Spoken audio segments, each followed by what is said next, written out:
किसी ने बड़े कमाल की बात कही है कि जब आप चंद्रमा को देखते हैं तो आप प्रभु की सुंदरता को देखते हैं, और जब आप सूर्य को देखते हैं तो आप प्रभु के तेज को देखते हैं, और जब आप आईने को देखते हैं तो आप प्रभु की सबसे सुंदर रचना यानी कि स्वयं को देखते हैं। हाय गाइस, मेरा नाम है आकाश। आप सभी के लिए एक छोटी सी कहानी सुनाता हूँ। बहुत पुराने समय की कहानी है। बहुत समय पहले की बात है।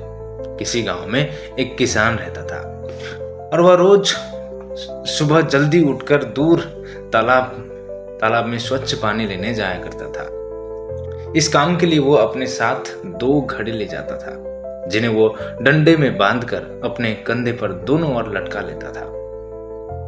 और उसमें से एक घड़ा ऐसा था, कहीं से फूटा हुआ था, छेद था एक घड़े पर, और दूसरा एकदम सही था, बिल्कुल सही था।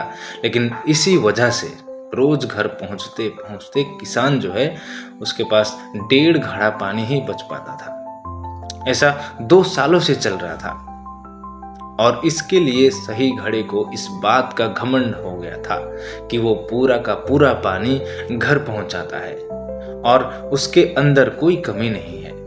और वहीं दूसरी तरफ फूटा घड़ा इस बात से शर्मिंदा रहता था कि वो आधा पानी ही घर तक पहुंचा पाता है और किसान की मेहनत बेकार चली जाती है। फूटा घड़ा ये सब सोचकर बहुत परेशान रहने लगा, और एक दिन उससे रहा नहीं गया। उसने किसान से कहा, देखो भाई, मैं खुद पर बहुत शर्मिंदा हूं और आपसे क्षमा मांगना चाहता हूं। किसान ने कहा, क्यों? तुम किस बात से शर्मिंदा हो भाई? तो उस फूटे घड़े ने कहा कि शायद आप नहीं जानते, पर मैं एक जगह से फूटा हुआ हूं और पिछले 2 सालों से मुझे जितना पानी घर पहुंचाना चाहिए था बस उसका आधा ही पहुंचा पाया हूं। मेरे अंदर ये बहुत बड़ी कमी है और इसी वजह से आपकी मेहनत बर्बाद होती रही है। फूटे घड़े ने बड़ी दुखी होते हुए कहा। किसान को घड़े की बात सुनकर बहुत दुख हुआ और वह बोला, कोई बात नहीं, मैं चाहता हूं कि जब तुम लौटते वक्त तुम रास्ते में पड़ने वाले सुंदर फूलों को देखो। घड़े ने वैसा ही किया।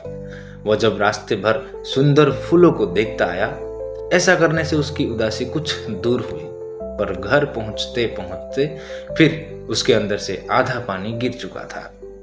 वो मायूस हो गया और किसान से फिर से क्षमा मांगने लगा। किसान बोला, अरे भाई, शायद तुमने ध्यान नहीं दिया। पूरे रास्ते में जितने भी फूल थे वो बस तुम्हारी तरफ ही थे। सही घड़ी की तरफ एक भी फूल नहीं था, और ऐसा इसीलिए क्योंकि मैं हमेशा से तुम्हारे अंदर की कमी को जानता था और मैंने उसका लाभ उठाया है। मैंने तुम्हारे तरफ वाले रास्ते पर रंग बिरंगे फूलों के जो बीज है वो बो दिए थे। तुम रोज थोड़ा थोड़ा करके उन्हें सींचते रहे और पूरे रास्ते को इतना खूबसूरत बना दिया, जिसे तुम्हारी वजह से ही मैं इन फूलों को भगवान को अर्पित कर पाता हूँ और अपना घर सुंदर बना पाता हूँ। तुम ही सोचो, अगर तुम जैसे हो वैसे नहीं होते तो क्या मैं भला सब कुछ कर पाता? ये फूलों को मैं क्या बो पाता?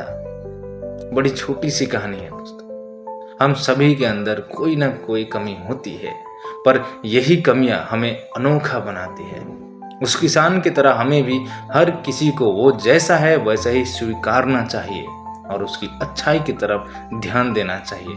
और जब हम ऐसा करेंगे तब फूटा घड़ा भी अच्छे घड़े से मूल्यवान हो जाएगा। छोटी सी कहानी है गाइस, लेकिन बहुत बड़ी बात समझाती है। अगर ये कहानी आपको अच्छी लगी तो मुझे फॉलो कर दीजिएगा, एक लाइक कर दीजिएगा और कमेंट में बताइए कहानी आपको कैसी लगी।